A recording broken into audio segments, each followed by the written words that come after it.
Bonsoir tout le monde. Bienvenue à ces assemblées de consultation. Avec moi, Madame Josée Banville, directrice de l'aménagement du territoire de l'urbanisme. Alors, je vous laisse la parole, Madame Banville. Bonsoir. Donc, nous avons 4 présentations ce soir. Donc, la première assemblée publique concerne une modification au règlement de zonage. Donc, le projet de règlement 2025-13-76 qui vient modifier notre règlement de zonage 2015-844.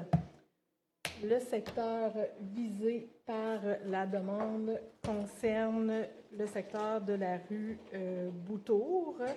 Donc, si on se rappelle bien, il y a quelques mois, le Conseil a adopté un règlement pour venir modifier le règlement de zonage afin de permettre un projet commercial le long de l'avenue Québec entre le boulevard Témiscamingue et la rue Boutour. Divers usages commerciaux ont été autorisés dans cette zone-là. Notamment, on permet les services de restaurants. Par contre, on ne permettait pas le service au volant. Donc, suivant une étude de circulation, les promoteurs ont déposé une demande à la Ville afin de permettre le service au volant sur un terrain qui sera occupé dans le futur projet commercial et qui sera occupé par un commerce de type restaurant. Donc, la modification que nous avons ce soir porte au niveau de notre grille des spécifications de la zone 2161. Donc, on viendrait la modifier pour modifier la note 2. Avant, ce qui était indiqué, c'était que les services de restauration avec service complet ou restreint ne permettaient pas les services au volant. Donc, on va venir modifier cette note-là pour indiquer que les commerces de services au volant seront permis suivant la présentation d'une étude de circulation qui viendrait démontrer qu'il n'y aurait pas d'impact sur le réseau routier local. Donc, il y a également un deuxième objet au règlement qui vient modifier les dispositions concernant l'affichage au niveau des enseignes communes afin de faire en sorte qu'un commerce qui est situé sur un autre terrain que celui où est installée l'enseigne commune puisse s'afficher. Donc, ça va être des dispositions qui vont s'appliquer seulement à certaines zones où on retrouve des ensembles commerciaux. Donc, la zone 1000 qui correspond au secteur des promenades du cuivre, la zone 2019, le secteur de Place Rwanda, la zone 2161 qui est le secteur de la rue Boutour. Ensuite de ça, la zone 2162 qui concerne le secteur du TIC géant et du Dolorama. La zone 3114 qui est le secteur où il y a le Walmart, le Canadian Tire. Et finalement, la zone 70 qui est le secteur au nord de l'avenue Témiscamingue où il y a le BMR.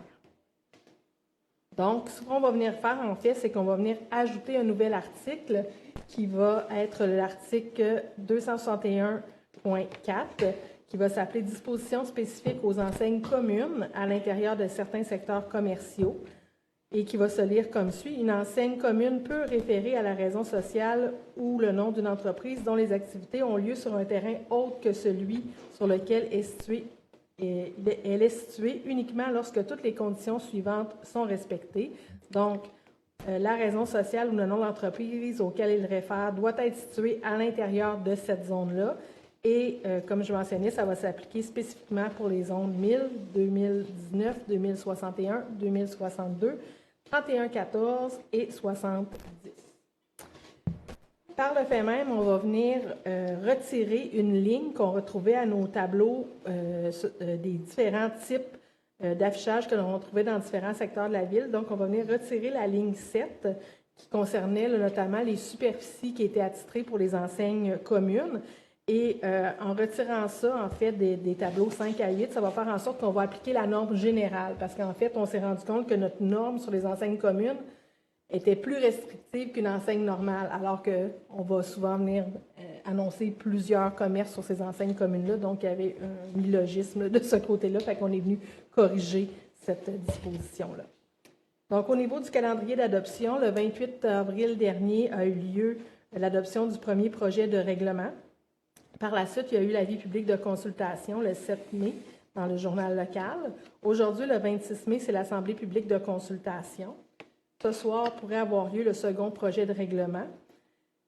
Par la suite, il y aurait le 4 juin l'avis public pour les personnes habiles à voter. C'est à noter qu'il y a seulement les dispositions concernant le service au volant qui est susceptible d'approbation référendaire, puisque les enseignes ne sont pas sujets d'approbation référendaire. Par la suite, le 16 juin aurait lieu l'adoption de la résolution, si tout va bien, du règlement, pardon, et par la suite, l'entrée en vigueur du règlement le 25 juillet 2025. Alors, merci. Est-ce qu'il y a des commentaires en lien avec ce projet de règlement concernant le service au volant et les normes reliées aux enseignes communes dans les zones nommées? Sinon, on y va pour la deuxième assemblée de consultation. Donc, les 3 prochains projets concernent là, des règlements qu'on doit adopter là, suivant là, des modifications au schéma d'aménagement qui ont été adoptés dernièrement. Donc, le premier projet de règlement est le 2025-1375 et il va modifier le règlement sur les conditions d'émission des permis de construction, le règlement 2015-848. Donc, rappelons qu'en novembre 2024, un règlement modifiant le schéma d'aménagement concernant le secteur aéroportuaire a été adopté par la Ville et est entré en vigueur suivant l'approbation du gouvernement. La Ville a également, en avril 2025, fait l'entrée en vigueur des règlements de concordance au niveau du zonage et du lotissement, mais il fallait également modifier un autre règlement pour permettre le projet du promoteur. Donc, c'est pour ça qu'aujourd'hui, là, on vient modifier le règlement sur les conditions d'émission des permis. Donc, le promoteur du développement des terrains dans le secteur aéroportuaire industriel, c'est le secteur qui est situé au nord de la route 117, en face là, de l'aéroport, souhaite conserver la responsabilité des infrastructures de voirie qui vont être associées à son projet.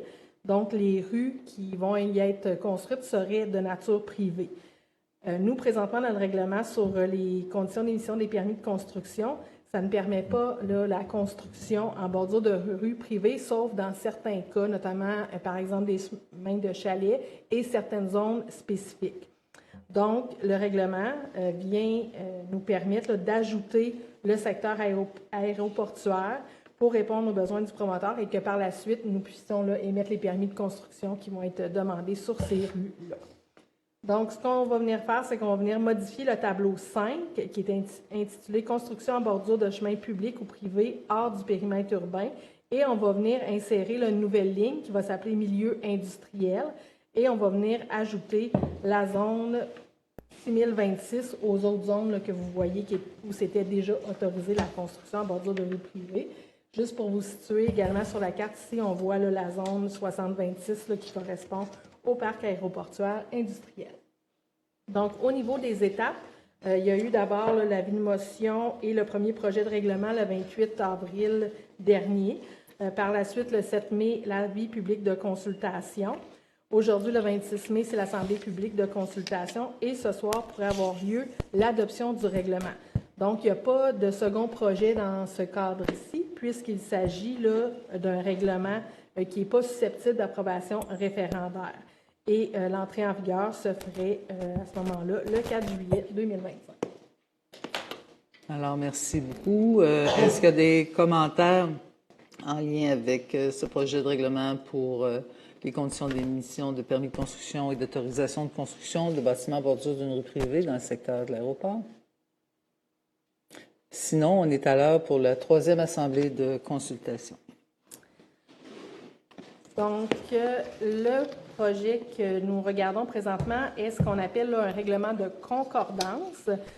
Donc, c'est le règlement de concordance 2025-1373 qui vient modifier le règlement de zonage 2015-844. Donc, récemment, là, le 21 mars 2025, est entrée en vigueur une autre modification au schéma d'aménagement et de développement révisé de la Ville de Rouyn-Noranda. Puis, cette modification concernait notamment là, les distances séparatrices entre certains usages.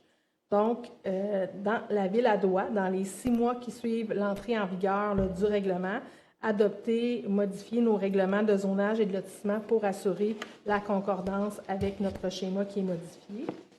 Donc, ce qu'on était venu modifier au niveau du schéma, c'était au niveau du tableau 48 qui concernait les distances séparatrices entre certains usages. En fait, on est venu changer un terme. C'est qu'auparavant, les distances séparatrices, on les appliquait pour les lignes de transport d'électricité 120 kV et plus.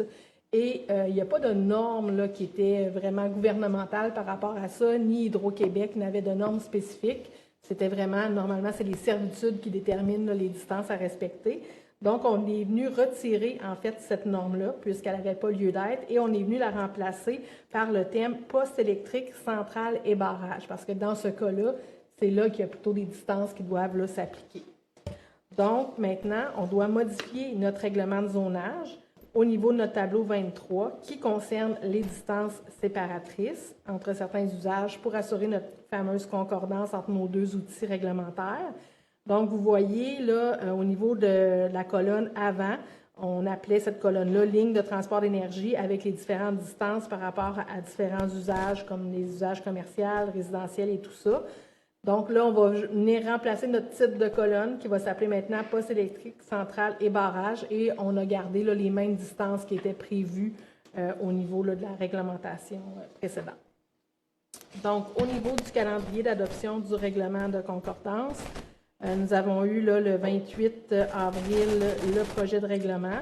Le 7 mai, les avis publics de consultation dans le journal local. Aujourd'hui, le 26 mai, c'est l'Assemblée publique de consultation. Et ce soir, nous pourrions là, adopter le règlement de concordance directement, puisqu'il n'y a pas là, les règlements de concordance ne sont pas susceptibles d'approbation référendaire, parce qu'il faut vraiment s'assurer que nos règlements suivent la modification du schéma. Donc, l'entrée en vigueur de tout ce règlement-là pourrait se faire le 4 juillet 2025. Alors, est-ce qu'il y a des commentaires en lien avec ce projet de règlement de concordance concernant des distances séparatrices entre certains usages? Sinon, il va falloir attendre 2 minutes, 1 minute. J'ai rattrapé. Là. Vous avez. Alors, la prochaine assemblée de consultation est prévue à 19h55. Donc, il est 19h54. Alors, je vous demande d'être patient quelques minutes. C'est en lien avec un... Oui, on est en direct. C'est ça.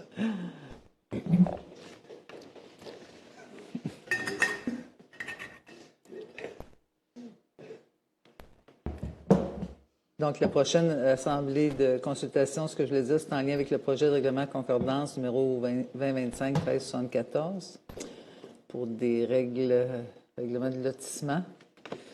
Et on y arrive bientôt. On parle de profondeur et de superficie à l'intérieur d'un corridor riverain. Et on y est, Mme Marley. Oui, donc, toujours en lien avec des modifications qui ont lieu à notre schéma d'aménagement.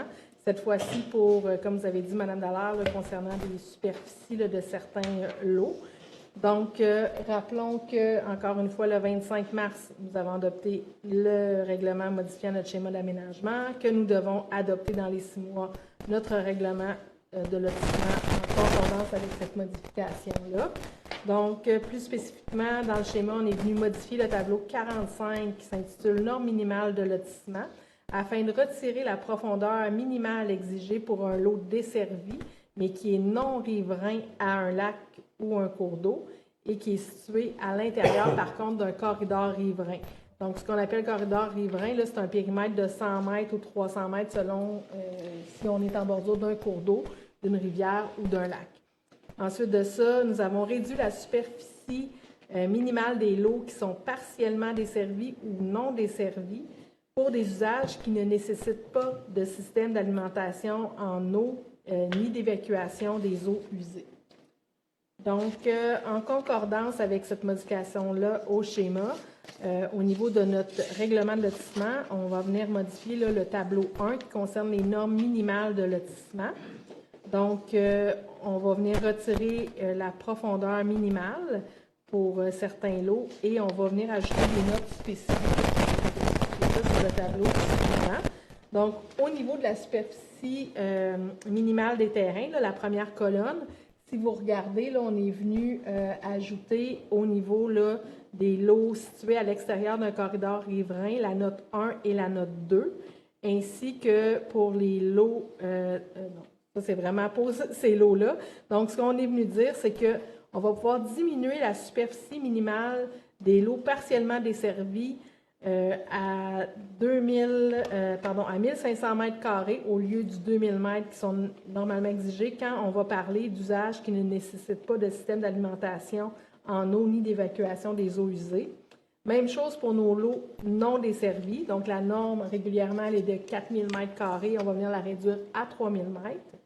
Dans le cas des lots qui sont situés à l'intérieur d'un corridor riverain, à ce moment-là, également, on est venu réduire les normes de la même manière, donc avec le même barème. Donc, on va passer de 3000 m² à 2000 m² pour des lots qui sont non riverains. Et on va venir réduire la superficie à 4000 m² pour des lots qui sont non desservis. Et dans ce cas-ci, on est situé à l'intérieur d'un corridor riverain. Et finalement, même chose au niveau des lots situés à l'intérieur d'un corridor riverain, mais non adjacents à un lac ou un cours d'eau. C'est les mêmes modifications. Donc, on va passer de 3000 à 2000 m² dans un cas et dans l'autre cas, de 5000 m² à 4000 m². Et finalement, on est venu réduire également la profondeur des lots qui sont situés à l'intérieur d'un corridor riverain, non adjacents à un lac ou un cours d'eau et qui sont desservis en aqueduc et égout. Donc, dans notre périmètre urbain, si jamais il y a un cours d'eau ou un lac, la profondeur minimale, elle était avant de 45 mètres et là, on est venu la retirer pour mettre la norme qui s'applique aux lots réguliers. Parce qu'il n'y avait pas lieu d'avoir cette différence-là. On est venu s'ajuster avec les normes gouvernementales à ce niveau-là. Donc, au niveau du processus d'approbation, le 28 avril avait lieu le projet de règlement de concordance. Le 7 mai, l'avis public dans le journal local. Aujourd'hui, c'est l'Assemblée publique de consultation et le Conseil pourrait adopter le règlement de concordance ce soir. Il n'y a pas de disposition susceptible d'approbation référendaire puisqu'il s'agit d'un règlement de concordance et l'entrée en vigueur serait le 4 juillet prochain. Alors, est-ce qu'il y a des commentaires? Sinon, ça met fin aux assemblées de consultation. Merci beaucoup, Madame Banville. Donc, on revient dans quelques minutes pour la séance régulière du Conseil. Merci.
Alors, bonsoir à nouveau pour ceux qui étaient avec nous pour les assemblées de consultation. Alors, bienvenue à cette séance régulière de votre conseil municipal.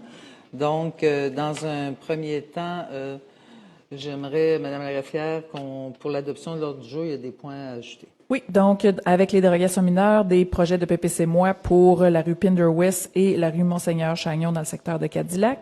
Ensuite, des nominations de membres au comité consultatif d'urbanisme. Différentes opérations comptables à adopter par résolution. Dans les avis de motion, un règlement qui remplacera le règlement 2016-904 concernant le traitement du maire et des conseillers. À la suite des assemblées de consultation, donc l'adoption des règlements 1373, 1374, 1375, 1376 et un projet de règlement concernant le traitement du maire et des conseillers. Alors, proposeur. J'en fais la proposition, Réal Beauchamp. Et je l'appuie, Sébastien Côté. Merci beaucoup. Il y a l'approbation en deux du procès-verbal de notre séance régulière du 12 mai dernier, avec dispense de lecture. J'en fais la proposition, Guillaume Beaulieu. Et je l'appuie, Réal Beauchamp. Merci beaucoup. Alors, nous en sommes à la présentation des états financiers. Je suis accompagnée aujourd'hui de Mme Karen Audette, trésorière directrice des services administratifs à la Ville, et de Mme Anne-Claude Delisle de la firme MNP. Alors, merci beaucoup. Donc, dans un premier temps, je voudrais vous adresser quelques mots avant la présentation des états financiers. Alors, c'est avec un sentiment de responsabilité, de transparence que je vous présente, qu'on vous présente aujourd'hui les états financiers 2024 de la Ville de Rouyn-Noranda. Nous clôturons l'exercice financier avec des revenus de 115 897 623 $, dégageant ainsi un surplus budgétaire de 4,2 millions $. Un résultat qui témoigne d'une gestion rigoureuse de nos finances publiques dans un contexte où les incertitudes économiques exigent prudence et vision à long terme. Ce surplus provient de plusieurs éléments, dont le plus significatif est l'augmentation notable des revenus de mutation, de droits de mutation, qui ont dépassé nos prévisions, qui se chiffrent à 1,1 million de plus que ce qu'on avait prévu. Cette donnée, loin d'être anodine, illustre la vitalité retrouvée du marché immobilier sur notre territoire. Elle reflète également la confiance des citoyens et des investisseurs envers notre collectivité et sa capacité à offrir un cadre de vie attractif et durable. Un autre facteur qui explique ce résultat provient d'un écart de 1,08 million de dollars en lien avec nos prévisions salariales et les avantages sociaux. C'est la première fois que nous constatons un tel écart. Plusieurs éléments peuvent l'expliquer, notamment la bonne santé financière de notre régime de retraite, mais également certains postes demeurés vacants, des congés maternité ou des arrêts de travail. Du côté des revenus fonciers, nous avons également obtenu un apport supplémentaire de 590 000 $ qui est supérieur à nos prévisions grâce à la construction et à la rénovation de projets majeurs. Alors, le secteur de la gestion des matières résiduelles aussi, quant à lui, a dégagé un surplus de plus de 612 000 $.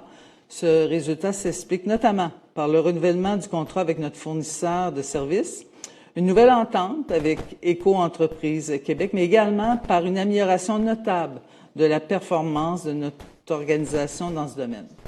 Ces sommes seront affectées aux excédents dédiés à la gestion des matières résiduelles, conformément à notre politique. L'exploitation de l'aéroport régional a également contribué positivement à nos résultats avec un gain de plus de 543 000 $ grâce notamment au fonds d'urgence pour les aéroports, les FUP, comme qu'on appelle, aux revenus aussi de stationnement et aux droits d'atterrissage. Enfin, les ventes de terrain ont généré un solde disponible de plus de 207 000 $ après affectation. Alors, ces différents éléments portent notre surplus accumulé à 11,88 millions de dollars. Et conformément à notre politique de gestion des excédents de fonctionnement affectés, nous devons maintenir un excédent non affecté représentant minimalement 2 % de notre budget de fonctionnement. Cela signifie que le conseil municipal devra réfléchir dans les prochains mois à la meilleure façon d'utiliser judicieusement ces sommes disponibles. Plusieurs avenues s'offrent à nous.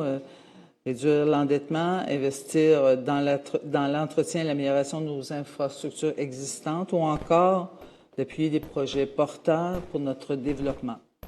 Rappelons que les surplus budgétaires ne constituent pas des revenus récurrents, donc ils doivent être utilisés avec discernement dans une perspective de pérennité et toujours en gardant en tête l'intérêt supérieur de la communauté. À titre d'exemple, nous avons récemment investi 1,5 million de dollars de notre surplus pour soutenir la réalisation du futur centre aquatique, un projet structurant pour les familles et les générations futures. En conclusion, je tiens à remercier vraiment l'ensemble de l'équipe municipale pour sa rigueur, son engagement, ainsi que le conseil municipal pour sa vision et son sens des responsabilités. Grâce à cette saine gestion, Rouyn-Noranda peut continuer de bâtir son avenir avec confiance. Alors, sur ce, je laisse la parole à Mme Odette. Donc, je commencerai avec le sommaire des résultats des fins fiscales. En fait, en 2024, l'administration municipale, comme Mme Dallaire le disait, a dégagé un surplus de 4 224 819, contrairement en 2023, 3 856 841. Les chiffres étant consolidés avec des organismes tels le CLD, la Corporation de gestion du Centre des congrès de Rouyn-Noranda et la Corporation de gestion Notre-Dame Auxiliatrice, pour un total consolidé de 4 369 228. Les revenus de fonctionnement se chiffrent à 115 897 623 $ Ils sont répartis de cette façon. Valeur foncière, 55 % des revenus. Taxes sur les autres bases, 10 % Tenant lieu de taxes, 5 %. Les revenus de transferts gouvernementaux, 12 %. Services rendus, 8 %. Les impositions de droits, 3 %. Les amendes et pénalités, 1 % et 2 % en intérêts, 4 % en autres revenus. Au niveau des dépenses de fonctionnement, le total étant de 95 924 756, sont répartis de cette façon. En transport, 26 % en hygiène du milieu, 18 %, santé bien-être, 1 %, aménagement, urbanisme et développement, 7 % sport et espaces verts, 10 %, culture, 5 %, les frais de financement à 6 % l'administration générale à 14 % et la sécurité publique à 13 %.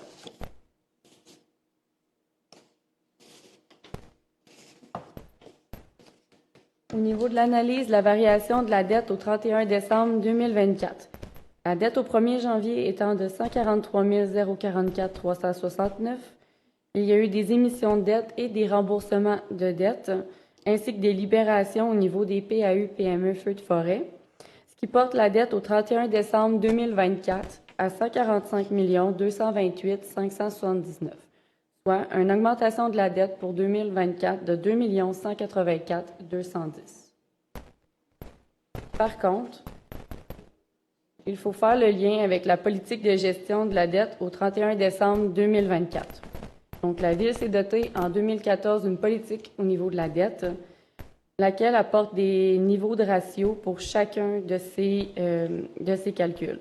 Donc, au niveau du ratio sur l'endettement total net à long terme par rapport à nos revenus consolidés, le ratio doit être inférieur à 1,4.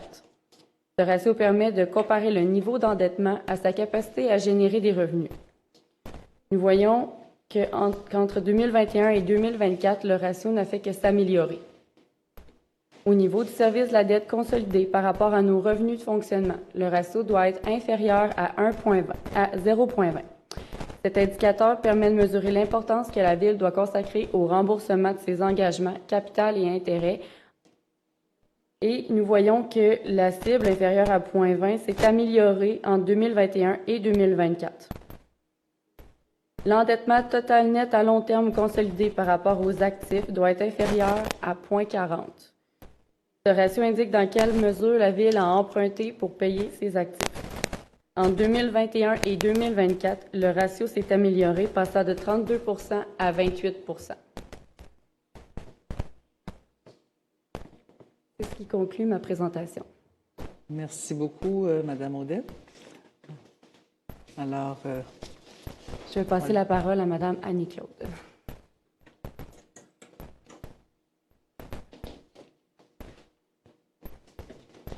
Bonjour. Donc, nous avons effectué l'audit des états financiers consolidés de la Ville de Rouyn-Noranda, qui comprend l'état consolidé de la situation financière au 31 décembre 2024 et les états consolidés des résultats, la variation des actifs nets et des flux de trésorerie pour l'exercice clos à cette date.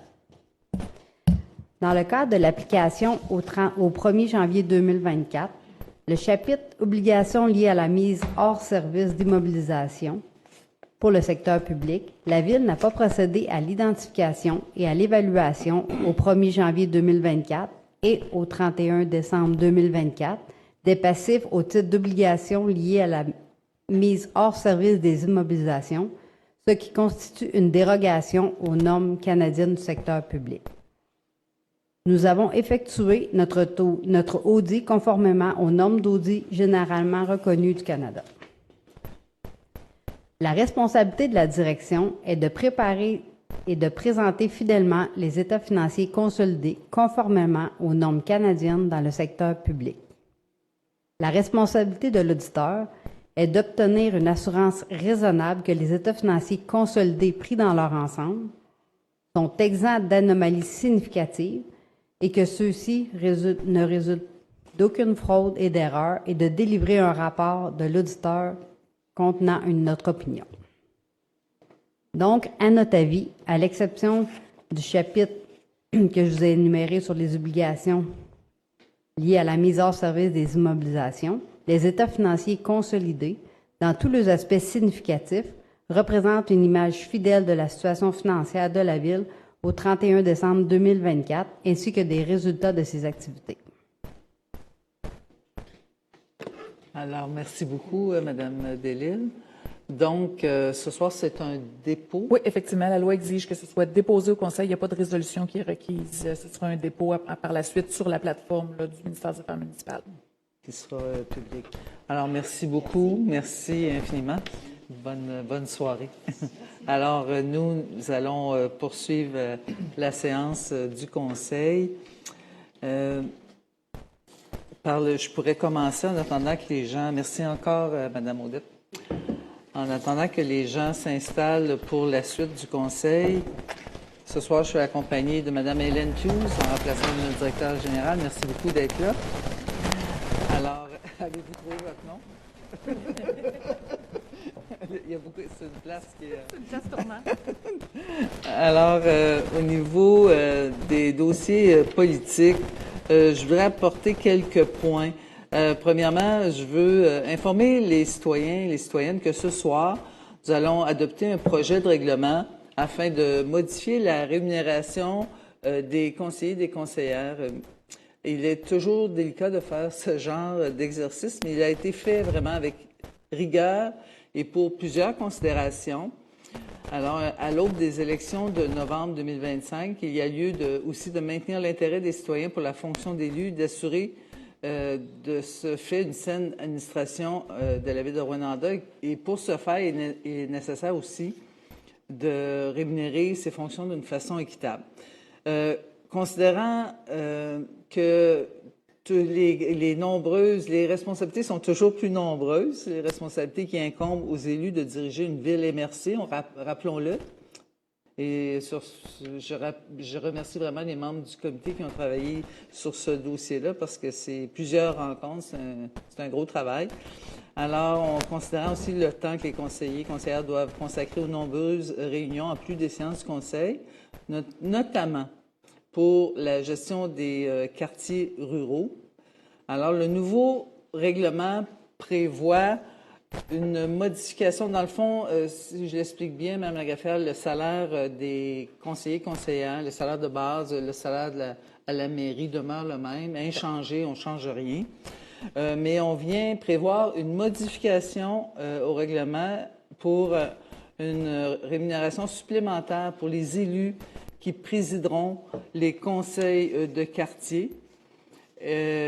Donc, on parle de 600 $ par année par conseil de quartier. Donc, si un conseiller a 4 conseils de quartier à présider pendant toute l'année, ben c'est 600 fois 4, parce qu'il n'y avait pas de rémunération supplémentaire pour ce travail.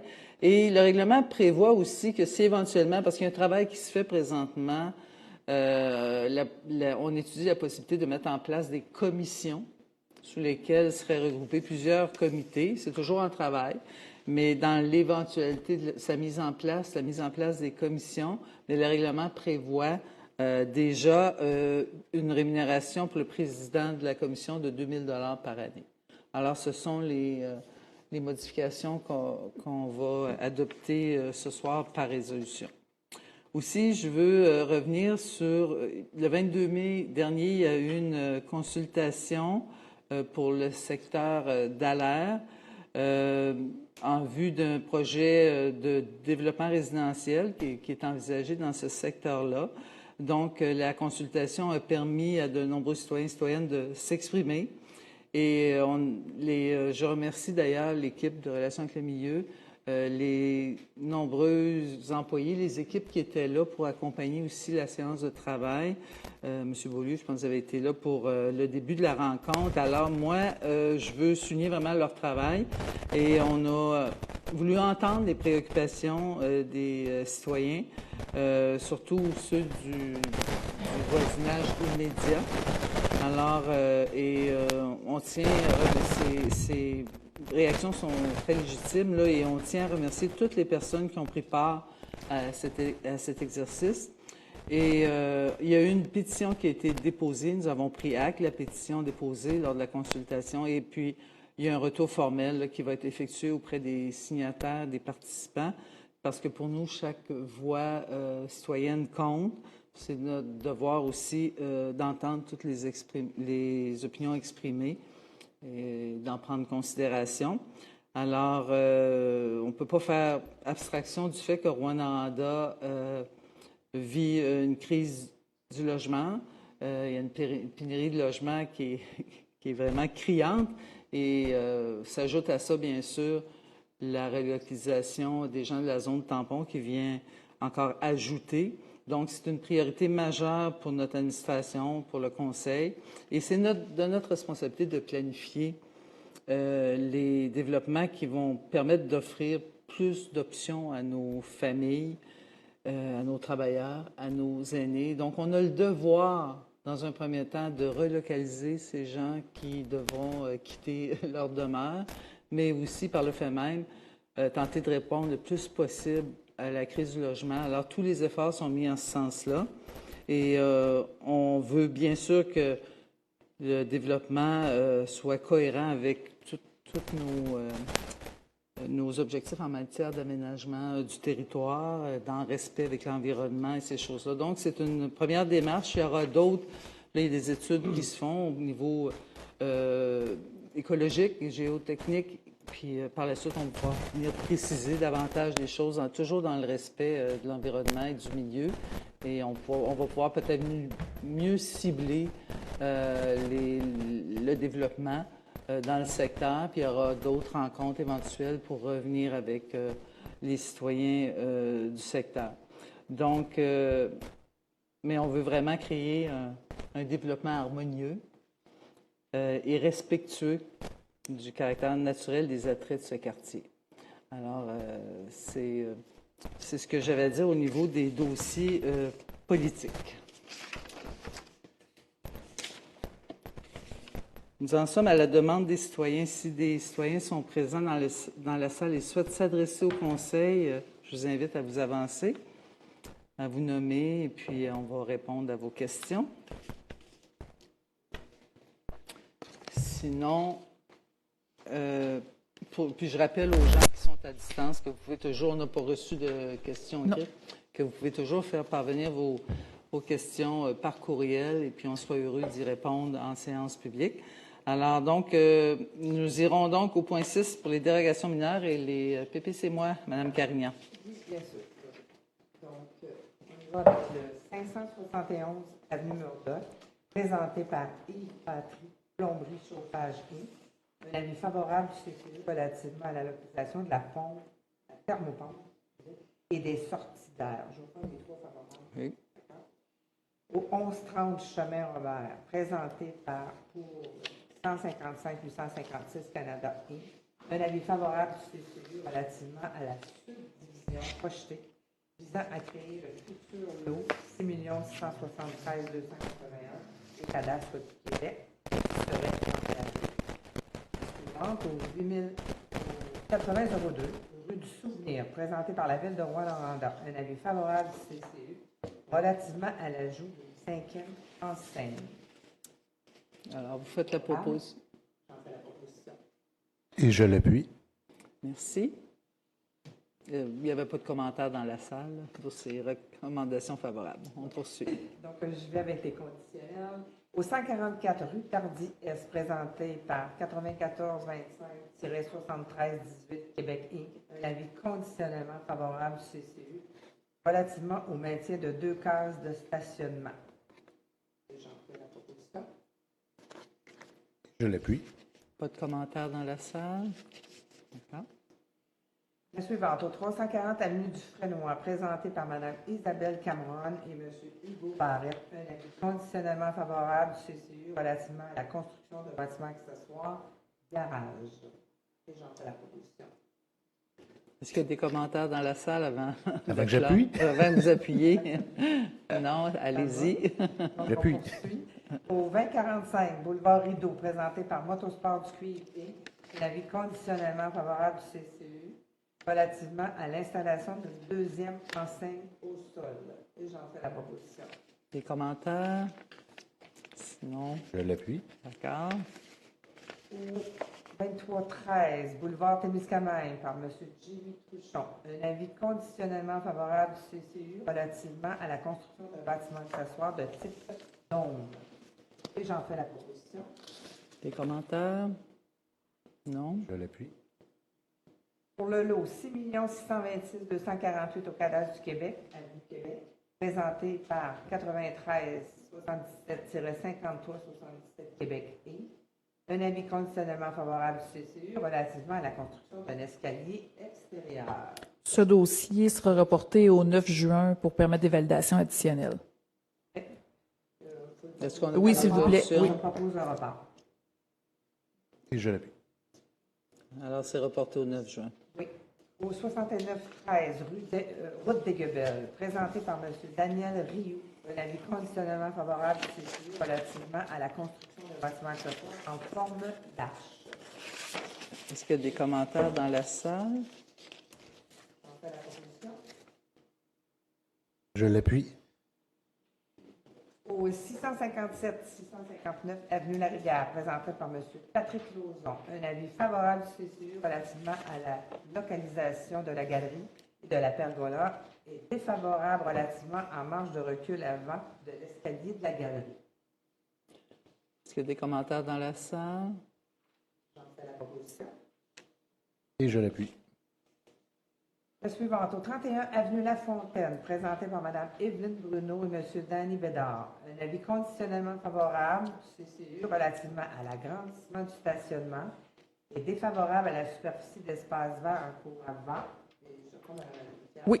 Concernant la superficie d'espace vert en cours avant, le Conseil a décidé d'accorder la demande telle que demandée. Alors, est-ce qu'il y a des commentaires dans la salle? Donc, j'en fais la proposition. Et je l'appuie. Merci. Au 2581 boulevard Rideau, présenté par Mme Nathalie Boissonneau et M. Steve Villemur, un avis défavorable du CCU relativement à la construction du bâtiment accessoire garage. À la suite de l'avis défavorable du CCU, les propriétaires ont proposé là, une modification qui est moins dérogatoire. Donc, il s'agirait là, de rapetisser les dimensions du garage et la hauteur des murs. C'est encore dérogatoire, mais de façon moins importante. Et le Conseil serait favorable à cette nouvelle proposition pour la dérogation mineure. Est-ce qu'il y a des commentaires dans la salle? J'en fais donc la proposition. Et je l'appuie. Merci. Donc, au 307 Gaston Auto, présenté par M. Régent Lemieux, avis défavorable du CCU relativement à l'agrandissement de l'entrée charretière et comme cette thème avait déjà été reporté le 28 avril de 12 mai. Oui, après discussion avec le propriétaire, celui-ci a également revu à la baisse là, sa demande initiale qui était à 20 mètres pour son entrée charretière. La norme est à 10 et le Conseil serait favorable à une entrée charretière de 15 mètres maximum. Des commentaires dans la salle? J'en fais donc la proposition. Et je l'appuie. Daniel Camden. Oh, bien. Donc, au 570 boulevard Témiscamingue, présenté par Énergie SEC, un avis défavorable du CCU relativement à l'entreposage de matières granuleuses ou organiques en vrac. L'item avait déjà été reporté à la séance du 28 avril et on la reporte encore au 9 juin. Et j'en fais la proposition. Je l'appuie. Alors, ça fait le tour des dérogations. On est au PPC-. Oui. Les deux PPC-. Adoption du premier projet de résolution de PPC- pour l'immeuble situé au 324, 326 et 328, 330 de la rue Pender Ouest afin de créer une seule et unique propriété, soit le lot 2 808 015-2 808 017 au cadastre du Québec, portant le nombre de logements à 6 unités. Et j'en fais la proposition. Et je l'appuie. Le deuxième PPC-, tu l'appuies. Oui. Donc, adoption du premier projet de résolution PPC- concernant l'immeuble situé au 95 rue Monseigneur-Chagnon pour le lot 4 592 848 au cadastre du Québec afin d'aménager un logement dans un bâtiment accessoire isolé. Et j'en fais la proposition. Et je l'appuie, Cédric Laplante. Merci. voilà. Merci beaucoup, Madame Carignan. Alors, c'est sûr qu'il y en avait beaucoup. On est au printemps. Le printemps, c'est ça. Alors, c'est actif. Madame Pius, au niveau des affaires générales. Oui, premier item en lien avec la gestion du personnel. Donc, besoin d'une résolution pour le personnel engagé pour la période du 28 avril au 15 mai pour les postes d'occasionnels et réservistes pour la période estivale, principalement dans les services des travaux publics et les espaces verts. On va faire les contrats de travail aussi. Oui, donc 2 contrats de travail. Le premier contrat de travail, c'est la prolongation d'un contrat de travail pour Mme Chantal Barry pour la période d'1 mois. Ensuite, c'est pour un remplacement de contremaître aux travaux publics pour une période minimale de 3 mois. Donc, la signature d'un contrat avec M. Simon Ricard, qui est déjà un employé à l'emploi du service des travaux publics. Alors, pour la gestion du personnel, un proposeur. J'en fais la proposition, Daniel Camden. Et je l'appuie, Réal Beauchamp. Pour les octrois de contrat. Oui, pour les octrois de contrat, donc, suite à l'appel d'offres portant le numéro LOI 0105-25 lancé sur invitation le 16 avril 2025 pour la fourniture et l'installation de bandes pour la patinoire extérieure au Parc Mouska à 92 74 74 35 Québec King. C'est Omnitech Sport au montant de 65 594 et 62 taxes incluses, étant la plus basse soumission conforme. Ensuite, faisant suite à l'appel d'offres ING 020525 lancé par avis public le 2 avril pour la réfection de la 9e rue et des rues du Nickel, Platine et Amulette à l'entreprise 9045-2491 Québec King, soit les entreprises Gaétan Jolicoeur, au montant de 1 455 222 et 68 taxes incluses, étant la plus basse reçu et conforme. Ensuite, faisant suite à l'appel d'offres TPU 160525 lancé par avis public le 25 avril dernier pour la fourniture de pierres concassées pour la période 2025 à l'entreprise 9045-2491 Québec King, soit les entreprises Gaétan Jolicoeur, au montant de 111 401 et 58 taxes incluses, étant la plus basse ou la seule soumission reçue est conforme. Alors, pour ces octrois de contrat... il m'en reste un autre. Il en reste Madame. Excusez-moi.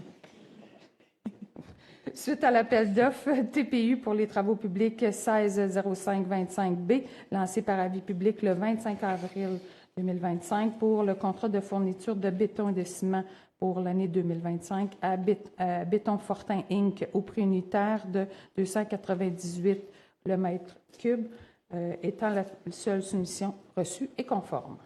Ça conclut. Alors, prise 2. Pour proposeur, pour les octrois de contrat. J'en fais la proposition. Et je l'appuie, Guillaume Beaulieu. Merci beaucoup.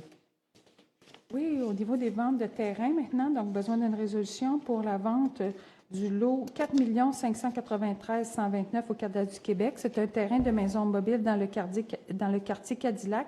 C'est la vente du terrain à la propriétaire de la dite maison en question.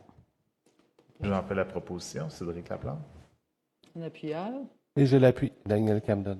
Merci beaucoup.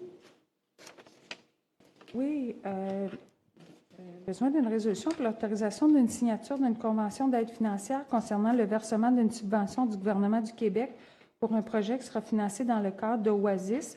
Donc, la subvention vise à aller chercher une aide financière maximale de 259 000, soit 80 du projet, pour la mise en place d'une gestion durable du territoire et une stratégie de verdissement pour la ville de Rouyn-Noranda.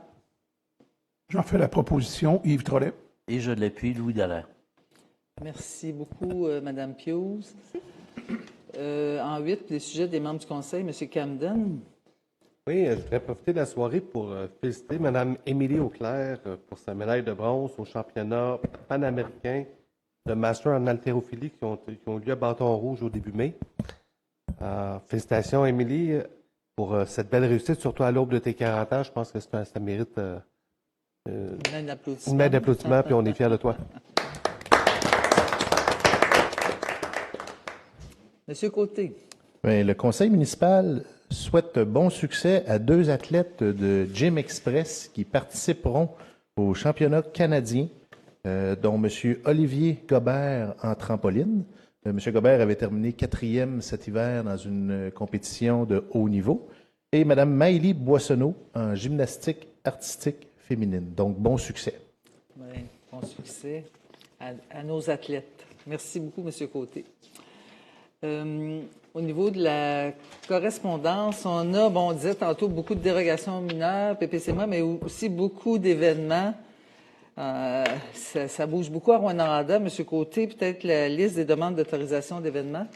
Oui, comme vous dites, il y aura beaucoup d'activités cet été.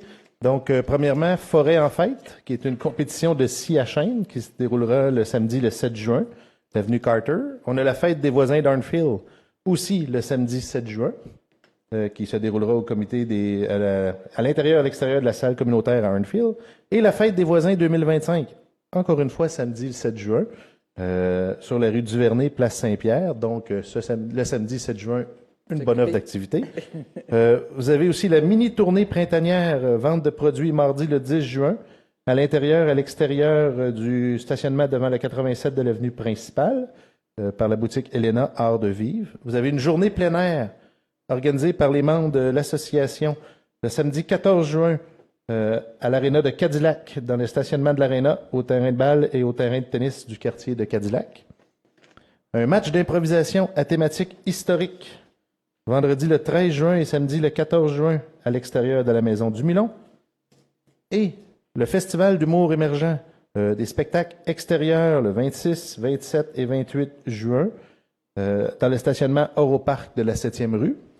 Et vous avez dans les quartiers, le 21 juin à Clérici au Balbuzard, le 22 juin à Bellecombe, le 22 juin aussi à Arnfield, lundi le 23 juin à Baudry et mardi le 24 juin à Cadillac. C'est le Festival d'humour. Festival d'humour émergent. Ces événements nécessitent les autorisations et permis nécessaires et les mesures de sécurité doivent être respectées.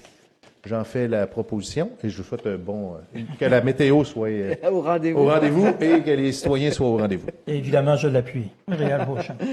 Merci beaucoup, M. Côté.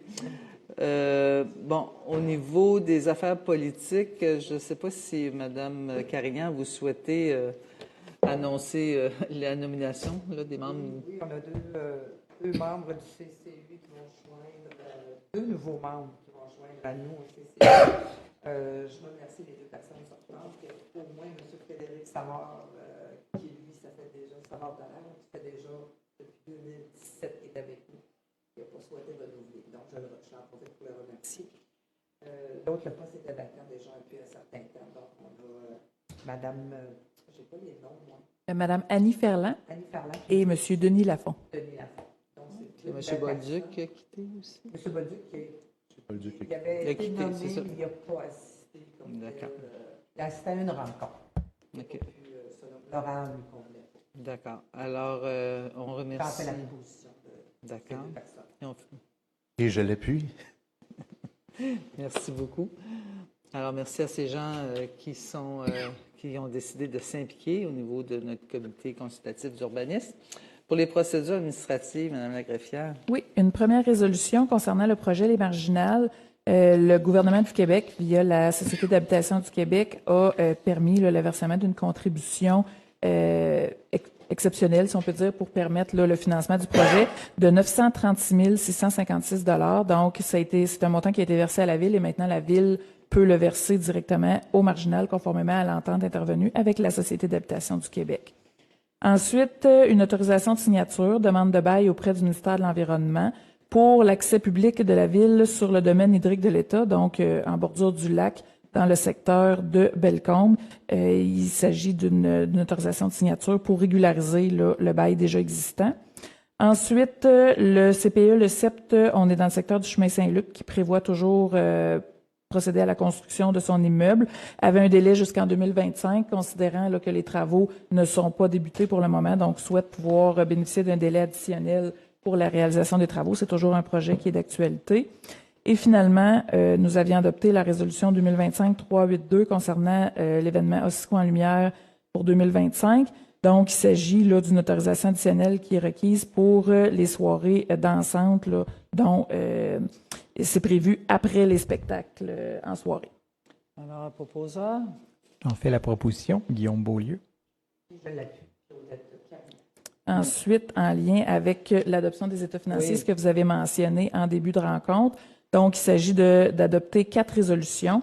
Une première qui est au montant de 38 262,50. Il s'agit de réserver ce montant-là au cas où des ventes de terrain que la Ville a fait dans l'année 2024 ne se concrétiseraient pas, en fait, que les constructions ne seraient pas réalisées. Donc, ça permet à ce moment-là de faire les rachats de terrain. Ensuite, au niveau des matières résiduelles, considérant là, les sommes qu'on reçoit des différents organismes publics et également de Éco-entreprise Québec et également des dépenses qu'on a, il s'agit d'affecter un montant de 612 297 pour la gestion des matières résiduelles.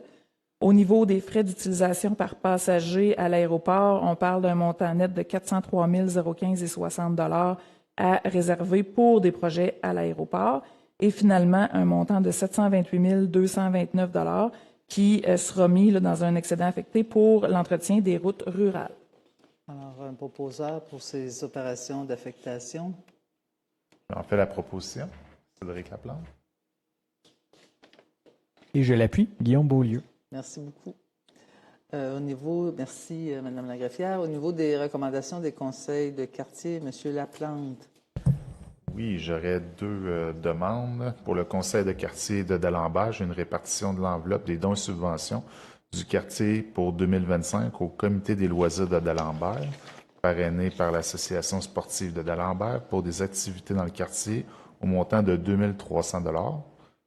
Est-ce que j'en fais un bloc? On pourrait peut-être faire les deux, si vous êtes d'accord. Pour le conseil de quartier de Cadillac, j'ai une répartition de l'enveloppe des dons et subventions aussi pour la Corporation de développement économique de Cadillac, fonctionnement équipement, 700 $ à l'Association récréative de Cadillac, 750 $. J'en fais la proposition. Et je l'appuie. Daniel Camden. Merci beaucoup, M. Laplante. M. Drolette, pour le conseil des quartiers de Bellecombe. Oui, je voudrais donc proposer la nomination de M. Francis Goulet. Donc, c'est un renouvellement qui demande au poste au conseil de quartier comme membre de conseil de quartier. Et je tiens à remercier aussi le travail de 2 personnes qui ont été avec nous, donc Mme Virginie Gauthier et M. Dominique Caouillouette pour le travail qu'ils ont fait au conseil de quartier pendant toutes ces années. Alors, c'est une proposition concernant M. Goulet. Vous en faites la proposition. Et je l'appuie. Merci beaucoup. Alors, ce soir, l'approbation des comptes selon la liste fournie qui totalise un montant de 12 747 476 $ et 79 sous. Je fais la proposition. Yves Drolet. Et je l'appuie, comme d'habitude, Guillaume Beaulieu. Merci. Donc, au niveau des avis de motion. Oui, donc 2 avis de motion ce soir. Un premier pour modifier le règlement de tarification 2024-1335. Il s'agit d'établir un tarif pour le dépôt d'une demande d'usage conditionnel à la suite d'un règlement qui a été adopté, donc pour prévoir là, le tarif à exiger lors du dépôt d'une demande. Également, comme vous l'avez mentionné aussi en entrée de séance, donc le règlement qui remplace le règlement 2016-904 concernant le traitement du maire et des conseillers. Pour l'avis de motion. D'accord. Mme Carignan fait l'avis de motion. Au niveau des règlements. Oui, donc l'adoption du règlement 2025-1364 qui modifie le règlement de zonage pour les unités d'habitation accessoires isolées afin d'autoriser celles-ci dans les périmètres urbains. Donc, c'est le deuxième logement, par exemple, dans un autre bâtiment là, sur le terrain. Ensuite, suite aux avis de motion donnés à la séance précédente, adoption du règlement 2025-1378 qui décrète l'adoption du programme d'habitation pour soutenir les propriétaires des immeubles concernés par le réaménagement du secteur à proximité de la fonderie Horn.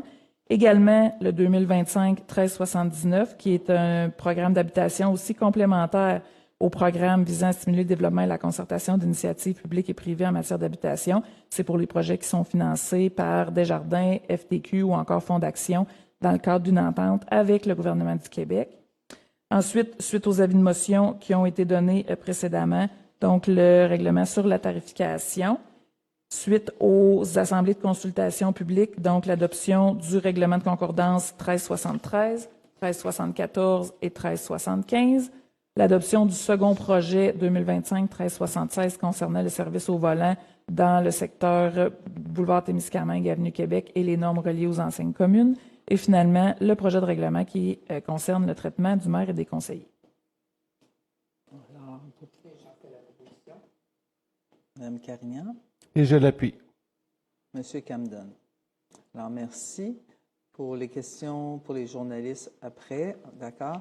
Avant la levée de la séance, peut-être vous rappeler que la prochaine séance publique, le 9 juin, se tiendra à Évin. Donc, nous serons heureux de vous accueillir à Évin le 9 juin prochain. Sinon, on sera toujours en ligne sur la page de la Ville. Alors, pour la levée de la séance, le proposeur. J'en fais la proposition, Cédric Laplante. Merci beaucoup. Merci à vous à la maison, à vous ici à la salle du Conseil. Bonne soirée tout le monde.